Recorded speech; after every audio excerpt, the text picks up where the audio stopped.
growth. And I'm going to repeat that fact. Iowa is last in the entire nation for economic growth. That's not something that should be celebrated with a small rally. It should be cause for concern. It's laughable that Trump is coming here today to talk about affordability of all things, when Iowans are literally paying more because of his disastrous policies. And making matters worse, Iowa farmers continue to be hurt by Trump's tariffs, and we're on the brink of another farm crisis. Some of you know that my husband and I farm here outside of the little town of Wheatland, Iowa, and we're experiencing what every other farmer is dealing with today: low prices on beans and corn, high input costs, and shrinking trade. Republicans in DC have failed to pass a new farm bill, and they've kicked the can down the road on the sale of year round E15, failing to give our agricultural industry the certainty it needs and costing all of us at the pump. Healthcare is also getting more expensive and harder to access. Iowans saw higher premiums this year, and nationwide, fewer folks were able to enroll in the ACA marketplace. Medicaid cuts are also burdening both Iowans and rural medical providers. In fact, the Mercy One clinic in Ottumwa is now closed, and a clinic in Pella is drastically cutting its services. Also, like many of you, I'm absolutely horrified by what's been happening in Minneapolis and the impact that that is having on local communities and overall public safety. We should all be calling for a full and transparent investigation into the deaths of Renee Good and Alex Preddy. While it's a sign of progress that the White House and Minnesota leaders are now communicating, the damage has been done. This should never have happened in any American city. We all deserve to feel safe and to be sure that our neighbors are safe as well. So it's clear that President Trump has taken us in the wrong direction, both here in Iowa and across the country. We literally cannot afford to keep going down the path that Trump, Reynolds, Feenstra, Hinson, Miller Meeks, Nunn, and the other Iowa Republicans have put us on. It is time for change. And I'm hoping that some Republicans will join us in that call for change. Thank you. I'll now turn it over to Tracy Chu. Tracy is among those that I mentioned who are now facing job loss here in Iowa due to Donald Trump and Iowa Republicans' disastrous economic policies. Tracy? Good morning. Thanks for inviting me. My name is Tracy Chu, and I'm an employee at CNH. I'm speaking to you guys today not just as an employee or as a union representative, but I'm speaking as a mom, as a wife, and as a part of my family whose entire livelihood is tied to this plant. On April 2nd, my final day at CNH will come and go, and like many others, we'll be losing our jobs and going into a situation that is uncertain. This economy is absolutely atrocious. The job market is not nearly what we're accustomed to with our skilled labor here in Burlington. My husband works here, my daughter works here, my son in law works here. My family's future has been built around this plant and working at CNH. CNH once produced the header harvesting equipment, and that product has been offshored. We built dozers here, and that as well has been offshored. And now here we are with the backhoe being offshored. We were once known as the backhoe capital of the world. Essentially, we created and invented that product here. Uh, as far as Donald Trump, he's been giving us promises with the tariffs and his policies. Unfortunately, those are not protecting the Americans that built these products. Um, anyway, he was promising that he was going to bring jobs back into the United States, and those jobs have not. Looking at Section 232 tariff, it's very important that we discuss that and really look into it. Um, could have been used to protect our jobs, the American production workers.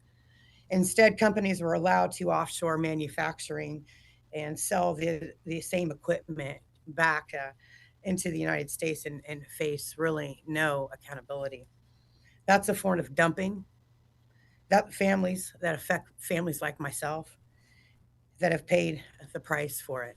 There's many workers here that are going to be paying this tremendous price for many years. No work to even close to our skilled labor in the community right now. So we face uncertain times. And as of last week, we were all given our last day letters. So putting things into perspective and figuring out what in the heck we're going to do in this economy. There's really no jobs in Burlington. And we hold Trump accountable to the policies that he put in place and those promises. Like, we just want to know when it's going to begin for the American workers. Thank you, Tracy. Thanks for sharing your story. Now I'd like to introduce retired Black Hawk County Sheriff Tony Thompson. Tony has had 30 years of law enforcement experience, and we're really grateful for him to come and talk to us. Tony, thank you for joining us. Thank you very much for having me. You know, in 1770, the Irish statesman Edmund Burke reminded us of an old Proverbs quote, the only thing necessary for the triumph of evil is for good men and women to do nothing. And I think that's why we're here today, right? Speaking out. And so thank you, Rita. I am Tony Thompson. I'm retired from the Black Hawk County Sheriff's Office after 30 years, the last 16 years as sheriff. I also did 21 years in the military as a military police officer in the U.S. Army, retiring from the Iowa Army National Guard. And this morning, I'm here to express my anger, my disgust, my frustration at what's happening in Minneapolis, Minnesota. Working as sheriff, it was my duty to uphold the rule of law, to keep the peace in Black Hawk County. It was also part of my job to ensure due process was followed, constitutional rights were upheld, to make sure that our community was safe, and then also to make sure that we had strong coordination with any federal agencies that operated in our jurisdiction. And what's happening right now in Minneapolis, to me, is unconscionable. And it is a good sign that the White House has started to communicate with leaders in Minnesota. And it, in my opinion, it shouldn't have taken this long. Communities are already experiencing heightened stress, and the damage that's done by these poorly trained agents using heavy-handed and deceptive tactics, frankly, should enrage any law enforcement officer that observes it. I join you, Chair Hart, in sharing my own horror following the weekend death of ICU nurse Alex Preddy. Alex was not only expressing his First Amendment right, being on that street, but he was also practicing his Second Amendment right by lawfully having and carrying a concealed firearm, and yet his life was still taken. You know, we have a criminal justice system that guarantees due process for everyone. And after all the evidence is examined, not before. And this is also a constitutional right that we all enjoy or are supposed to enjoy. That is not a right, and that is not a process that is doled out to the officer on the street. That is reserved for judges. Our system is not designed for swift and immediate action. It's not action that's given to those untrained or poorly trained officers out there pushing people into snowbanks. What's happening in Minneapolis, Minnesota, should be concerning for all Iowans. And I think that's where I'll leave that. Thank you. Great. Thank you, Tony.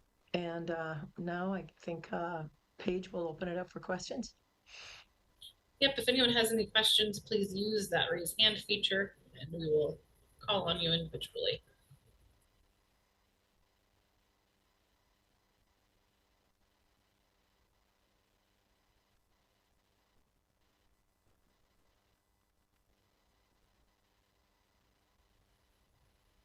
Well, Okay, I guess we must have been crystal clear. So that's great. I want to thank everybody for coming today. Appreciate it. yep, thanks everyone.